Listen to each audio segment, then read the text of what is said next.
Hey guys, I want to share something with you today. I really feel that we can benefit from each other's life lessons, and that we should share some of the things that we've learned along this journey that we call life, so that maybe other people don't have to go through it.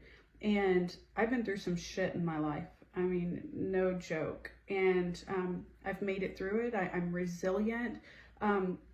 But some of those storms hit a little harder than others. And recently I've gone through some pretty traumatic stuff, and it didn't hit the same as some of the storms have in the past. And so I really had to do some self-reflection and look at my current situation and what was different. And of course I have maturity and wisdom and tools in my toolbox that maybe I didn't have when I was younger. But ultimately what it was is that prior to this storm, I was really spending time with God, in conversation with God, listening to worship music. I'm writing a book, and it's about breaking generational curses. And during this period of my life, I was just really, I think, in a good headspace and a good heart space. Even though like the stressors of life's there, finances and all of that, for the most part, I mean, I feel like I was doing pretty good. When this hit, and I'm not going to go into details about it, but it's one of those storms that it can take people out. Like, you could go into depression, you could really start doubting your self-worth, just send you to a really bad place, judging other people, maybe even projecting a lot of your past hurts and experiences onto them, really spewing poison on them. And some of it might have been rightfully due, and some of it not. But so during this, when the storm hit, there was this peace or calmness over me. And I can't even explain it. I should have been, I mean, by all accounts, and the world would say I should have been angry. I should have felt wronged and betrayed, and maybe even lashed out at the other person. But I didn't. There was this stillness, this peace over me. It's like I was in the middle of a war zone, and the bombs were coming down, and I could not even feel them. They weren't even, they weren't touching me. I was literally walking through hell, and the flames were, I don't know, just, they weren't impacting me at all. And so through this, I really started to journal and self-reflect and say, okay, so I know what was different. I was in a good headspace. I was spending time with God. And in the past, I mean, I had a relationship with God, but I don't think maybe I was in that intimate space where we were like every day in conversation. And so here's the moral to my story, and the message is that there are always going to be storms in life. We're always going to go through stuff. However, when we are already close to the source, we are connected, and we are aligned, then when the storm hits, there's already protection there. It was like God was literally right here, cheek to cheek with me, and just carrying me through it.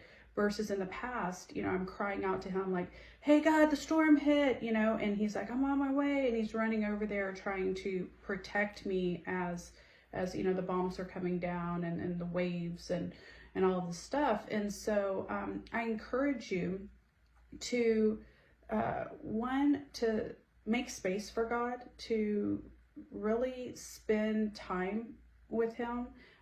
This is spend time in the Word, spend time listening to worship music, make it a part of your everyday practice, that you're going to have that intimate relationship with God. And part of that is listening for his voice, because God speaks to all of us, and some people will say, oh, only the believer hears God. And I'm sorry, I disagree with that. I was 5 years old living in a very abusive home, and I heard God speak to me all the time. He would whisper, it's going to be okay. He would say, stay still when I needed to stay still, and move when I needed to move. And I didn't hear his voice audibly as I do now, but I heard him in my spirit. And so I know that we all hear God, and for some people it might be just a whisper right now, or it might even be confusing. But when we make space and we actually reach out or call out to him, he's going to speak to us. And so I think that's the first part of it. The second part is when he does speak and you know it's his voice, be obedient. I was in a time where I was in obedience, because he had been calling me to write this book for a long time, to share my experiences, how I overcame them, really to help other people, so maybe they don't have to go through as long as a hell journey as I did, or as many obstacles or as much pain, because I can bring some wisdom and knowledge and experience to their situation to help them through it a little faster. And he had called me to do that for over a decade, and I hadn't. But during this time, I was in obedience. And so not only was I hearing from him, I was listening to him, and there was this power that came with that. It's it's a supernatural power. It's like you can literally walk through anything, and you know your worth. You have this peace about you, and there's almost an awakening that happens through that experience, where he reveals even new things. It's an elevation that happens through that, and he really is our refuge. He is our safe place, our home. And so so today I'm just being obedient again. When God spoke to me and he said, hey Ricky, really share this. Some people are going to get it, some people might not, but this is the first step to really introducing the work that God's done in me and that he's doing through me. And so I'm excited to share this. I hope that you guys have a great day. I love you, and I hope that you love yourself.